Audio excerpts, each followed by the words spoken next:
Hello everyone, welcome to my YouTube channel. आज हम पढ़ेंगे स्ट्रक्चर ऑफ एटम के बारे में। एटम क्या है? एक छोटा सा पार्टिकल है कि जिससे हमारा जो सराउंडिंग्स ऑफ सारा मैटर है किससे बना होता है? एटम से। एक जैसे सेल एक छोटा सा यूनिट होता है पूरी बॉडी का, वैसे ही ये एटम है। तो ये पहली थ्योरी है डाल्टन एटॉमिक थ्योरी, जो जॉन डाल्टन्स ने दी थी 1808 में। वो कौन है? इंग्लिश फिजिक्स और केमिस्ट हैं।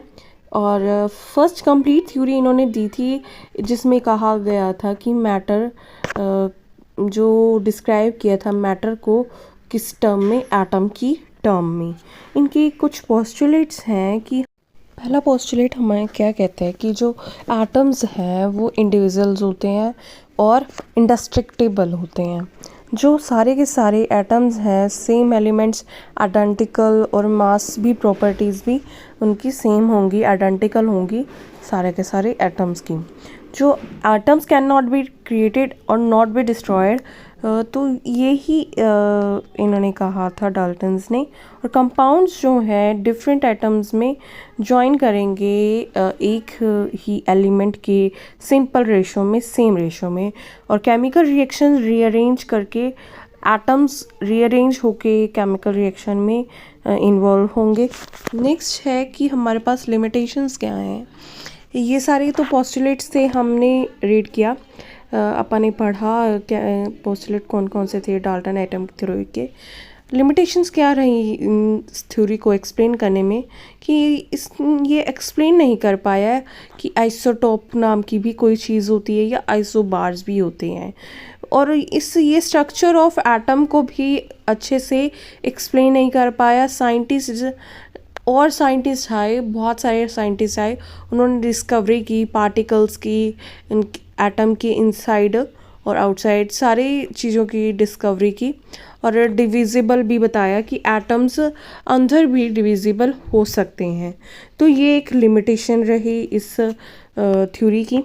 तो स्ट्रक्चर ऑफ एटम अगला आया कि जो डाल्टन थ्योरी के अकॉर्डिंग हमारी जो थ्योरी थी वो फेल हो गई थी। इंडिविजिबल और इंडिस्ट्रक्टिबल होते हैं एटम्स, तो वो थ्योरी फेल हो गई क्योंकि अपने फंडामेंटल जो यूनिट होते हैं, पार्टिकल्स होते हैं एटम के इनसाइड, जैसे इलेक्ट्रॉन्स हो गए, प्रोटॉन्स हो गए, न्यूट्रॉन्स हो गए, वो उनको डिस्कवर नहीं किया एक तो, और उनकी जो नेसेसरी कि कहाँ पोजीशन होती है वो हमारा जानना ज़रूरी होता है, वो भी नहीं बताया इसने।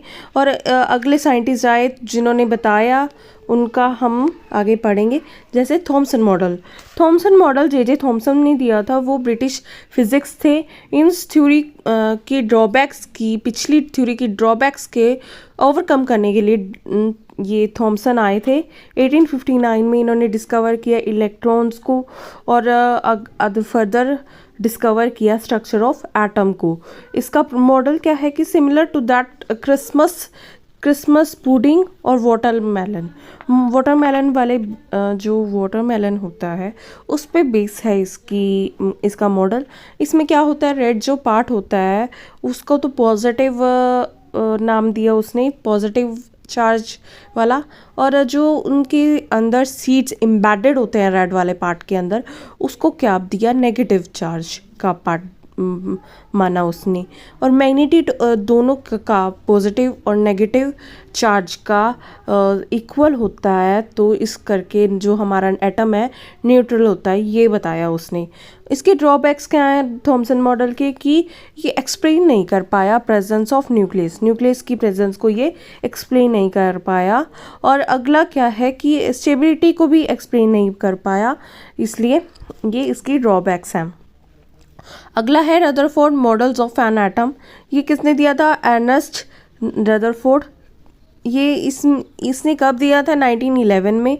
इसने क्या कहा था कि स्मॉल, जो सारे स्मॉल हैं एटम्स हैं, वो क्या है? स्मॉल है, पॉजिटिव चार्ज है। न्यूक्लियस जो है हमारा वो नेगेटिव चार्ज से सराउंडेड जो पॉजिटिव चार्ज न्यूक्लियस है वो किससे सराउंडेड है, नेगेटिव चार्ज इलेक्ट्रॉन से। पॉजिटिव चार्ज सेंटर में है और उसको न्यूक्लियस का नाम दिया उसने, और जो mass of atom resides in the nucleus, सारा का सारा मास, पॉजिटिव मास न्यूक्लियस के अंदर है। इलेक्ट्रॉन्स किसके अराउंड, पॉजिटिव चार्ज के अराउंड रिवॉल्व कर रहे हैं। न्यूक्लियस का जो साइज़ है बहुत ही स्मॉल है। और इसके ड्रॉबैक्स क्या है रदरफोर्ड मॉडल के, कि ये एक्सप्लेन नहीं कर पाया स्पेक्ट्रल लाइंस को, ये एक्सप्लेनेशन नहीं दे पाया कि इलेक्ट्रॉन की अरेंजमेंट कैसी है, ये अलाइन क्या, मैक्सवेल्स थ्योरी की भी कुछ नहीं बताया इसने, और स्टेबिलिटी ऑफ एटम के बारे में भी इसने कुछ भी नहीं एक्सप्लेन किया। तो इसकी ये ड्रॉबैक्स थी। अगला है हमारे पास बोहर्स मॉडल।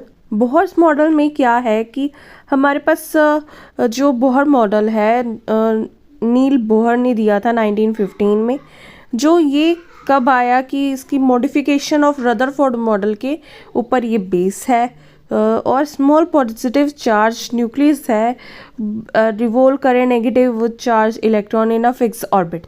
फिक्स्ड ऑर्बिट के अंदर ही रिमूव करेंगे। जो ये फिक्स ऑर्बिट का नाम लिया इसने कि ऑर्बिट को ही शेल का है। शेल में क्या होगा कि जो इंटीजर्स होंगे n = 1 2 3, ये एनर्जी लेवल्स होंगे। एनर्जी लेवल से हमें पता चलेगा कि क्या क्या शेल्स हैं वो असाइन हुए हैं, K है, L है, M है, N है।